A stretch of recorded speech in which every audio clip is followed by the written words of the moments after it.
o filasa groupe ni ba bɛɛ ka so jamana denw de bɛ cɛ don o don kurantigɛ bɛ se ne yɛrɛ t'a fɛ ka n da don nin kuma ninnu na k'a bɛ kɛ cogo di cɛ don o don ne delila ka kuma in fɔ a ka fɔ diɲɛ sera niveau min na kurantigɛ tɛ foyi ye ni jamana ka baarakɛbaliya tɛ fantanya tɛ dɛ parce que mɔgɔw b'a sara de fɛn min don a bɛ san de n'i ye commerçant kɔni ye ko a ka fɛn feere ta a dɛsɛra k'o kɛ ka client labɔ o b'ale de ka dɛsɛ ko fɔ kɛ kuran tɛ dɔwɛrɛ ye bi fɛn feere ta kɔ sinon a technologie tɛmɛna a développera fo ka tɛmɛ hakɛ kan kuran bɛ bɔ fɛn min na bi maa si t'a hakɛ dɔn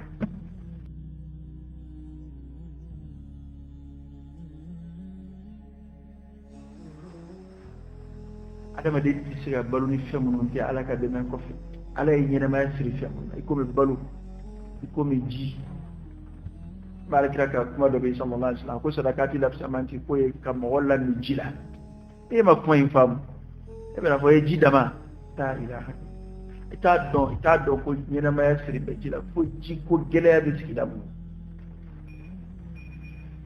komi ala y'a nɔgɔya e ma e b'i min k'i ko ka dɔ kɛ jiri kɔrɔ a bɛɛ tɛ ten sigidaw bɛ yen i t'a sɔrɔ kabi dugu tila fɛ musow bɛna so de sigi ara u bɛna bidɔnw sigi ara o bɛɛ hali bamakɔ yan ka da an ka jamana marabaaw ka fasa n'u ka barikaba n'u ka nagasi ka illa man rahimallahu minhum in kunta minhum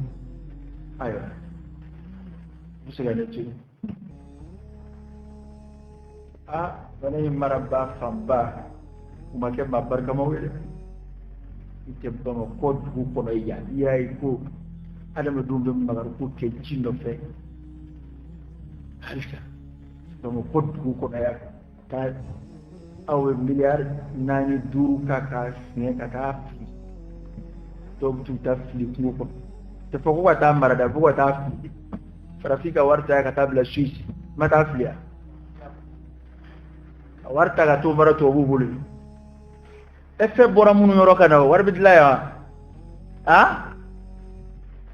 effet bɔra minnu fɛ i ka na yan i bɛ tila k'o ta ka taa sigi olu ma yan kɔrɔ tɛ k'a ɲɛ k'i t'e bolo yan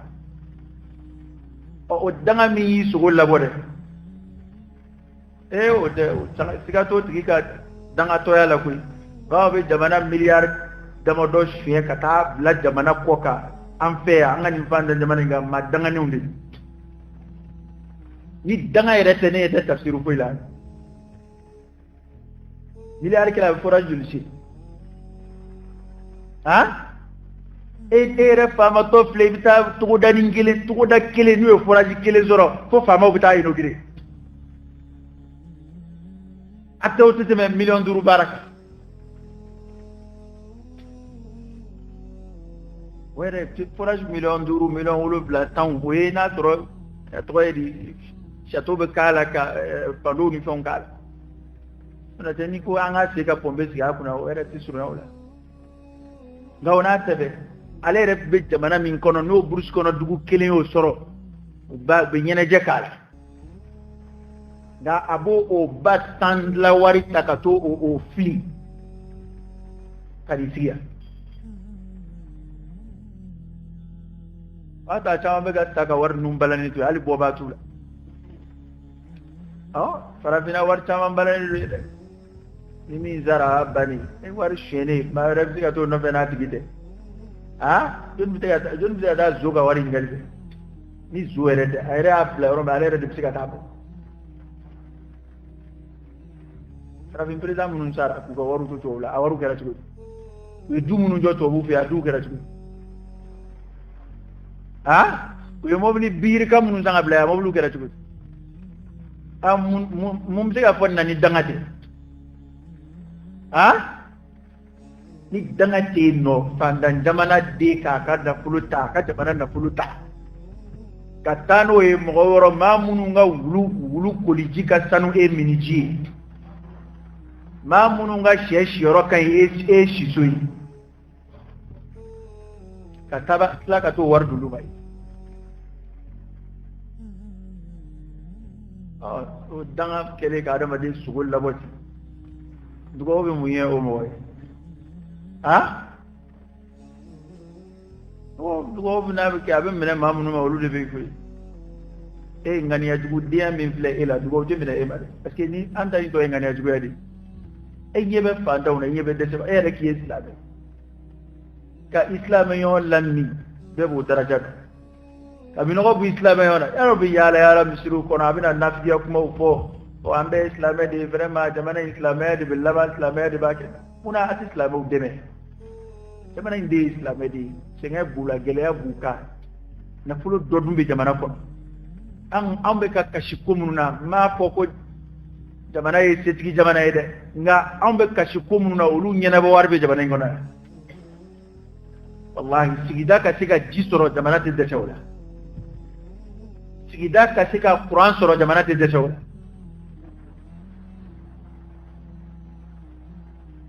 o flesa groupe ni ba bega so jamana diwlebe ce tungudu qur'an ke de ñere tak ganda du ni man na ka be ci ci tunko ne dilla ka ko en fa ka ko bien sira niveau mina qur'an tike te foye ni jamana ka baraka baliyate fanda te de parce que mo ba sara de fem do abisani ni commerçant ko ni ko aka fem ferita a desera ko ke ga client labo o ba le ka desse ko foke Quran te dore bi fen fere ta ko suna technologie temena développer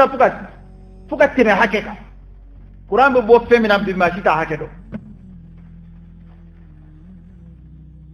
al to jamana be munu ka leburu ba foro leburu ba to le munu bo la ko to le faranyonga ka produit ka Quran bo ala ki bisika ka sababu doy anga nyamon ulu bisika ka sababu doy claire même bon vers au watara clé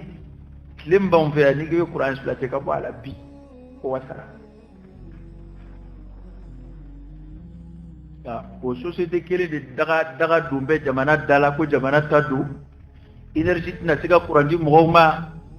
na strat na bla Quran go nyaka yini ci ko wala daga kuma te da abarakela wala daga kuma o kuma be jamana be tlaka milliard hake do bok ma be ka dumati ayri fara bulu dala pour que Quran ka sabati sinan Quran be facture be sarani téléphone ni ote ibi solide wala tay ka tiga war duma abta arande mine u ka gishela pour que ka war ka tiga sara man be tiga tele plaka no fe ye Quran ye kalo fla yon sori la bu compteur ba ke ka Quran ke ka compteur la ok ma ko jamana de ka mu were ke o be ama yere busodi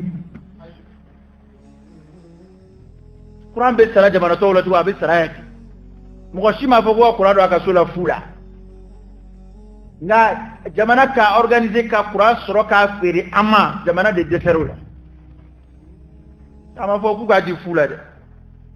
facture reflet c'est pour ambe limanani de doaka yete agela ko nyaay ko may dabla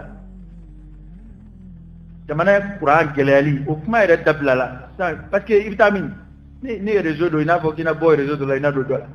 ni sugu kono fe do ina fo ko be ka taga bitigi bla mita ni énergie bla vitamine ha bel limani amba kayti taxi dama mi ere bongo Quran ka mi ya taxi ka bwala ni kibe prepe bi ni kibe watanata ni taxi bwala tombi tibulo no bina do Qur'an o ka do ngade système do bu fe o pli e ka consommation be chaya e de ka Qur'an da be gela o de o kaida de mi chamanza ka bala ka jeda anguro prix de ka ngano ya olu fe Quran ngoro prix de kagele ko ni yi ka chamanda wallahi ni klimu ni fe on yi fe tugo de bidio ma bere be yele eka ga u yere dama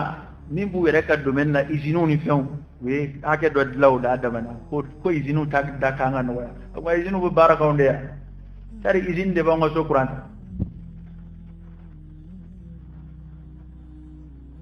in ko nun de labane ba ya dama kuma wi angon banga tafsir la ma dama ni Quran to wat kana kan do tafsir la atna an kili jiginyona o dama don ne tɛ parce que dɔ b'a miiri ya nin ye tafsir kuma ye wa tafsir kuma don dɛ an k'an bɛ tafsir kɛ ni kuran de ye n'a fɔra faama bɛɛ kɛ mɛ ka gurupu ni bila i ka da la k'a sigi ka jamana lajɛ walayi diɲɛ sera niveau min na jamana dɔw bɛ yen kuranko pan bɛ na tuma min na i b'a sɔrɔ kasara dɔ de nana i ma fiɲɛ juguba dɔ wulila u ma sigi ni min ye walima ci ye tiɲɛni kɛ o n'a ɲɔgɔnnaw mɛ ka kuran tigɛ ten dɔrɔn foyi ma kɛ a bɛ ka sumaya diɲɛ kɔnɔ sisan dɛ parce que aw bɛ se ka min fɔ dɔrɔn n'o ye a tɛ sara an ka juru de bɛ mɔgɔw la juru tɛ jamanadenw na yan fo n'a kɛra a zon kelenw yɛrɛ ye tuma o tuma journal b'o de fɔ yan nin baarakɛda in a fanba bɛ jamana yɛrɛ ka baarakɛdaw ye kuran miliyɔn hakɛ ni juru bɛ nin baara dɛ a n'u yɛrɛ bɛ sonyɛni minnu kɛ aw yɛrɛ kan ka fɛn min sara min aw yɛrɛ de kɛlen ka sonyɛni organiser dugu kɔnɔ ka taa compteur régler k'u bila dasu la min bɔ don sera an b'o ɲɛfɔ ɲɔgɔn ye kɛlen ka compteur maa minnu kan ka caman sara ka don énergie kunna u bɛ taa ka t'olu ka compteur régler maa min bɛ 30,000 jeni kalo la k'o ka compteur régler k'a bila 50,000 la a baarakɛlaw yɛrɛ de b'a kɛ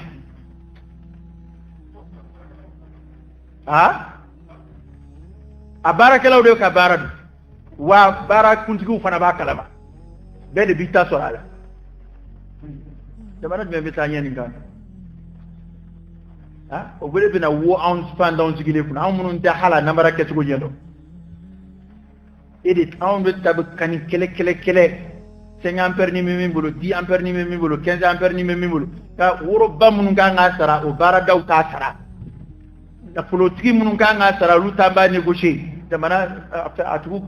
baara ɲɛmɔgɔw b'a kala an b'o la n tulo b'a la k'u bɛ gasoil fana feere o kɔni o foroba kuma a bɛ tulo b'o la ko citerne 6 bɛ don ko 3 langolo don 3 falen don maliyɛn bɛ se sonyɛni na dɛ n'i ko sonyɛni kɔnkuru kɔni n'o bɛ kɛ yɔrɔ o yɔrɔ ni Mali faamaw taara yen ma da la n'u tɛ kɔni u bɛ sara cɛ nin tɛ yɛrɛ lagosi ye koyi karamɔgɔkɛ n'o tɛ nin bɛ faamu cogo di i kana gasoil kɛ fɛn kɔnɔ ka kuran bɛ machine bɛ marcher n'o de ye o de kuran bɛ fɛ e ni citerne 3 bɛna ka b'a langolo hali maçon b'o kɛ n'i ye maçon ni ciment bɔra vide natɔ i ka chantier la a kun bɛ dɛ parce que a bɛ na n'o y'a bolo e hakili sisan ma ani bɔrɛ 3 min langolo nana dɛ wula fɛ o de bɛna jate bɔrɛ vide fɛ subhanallah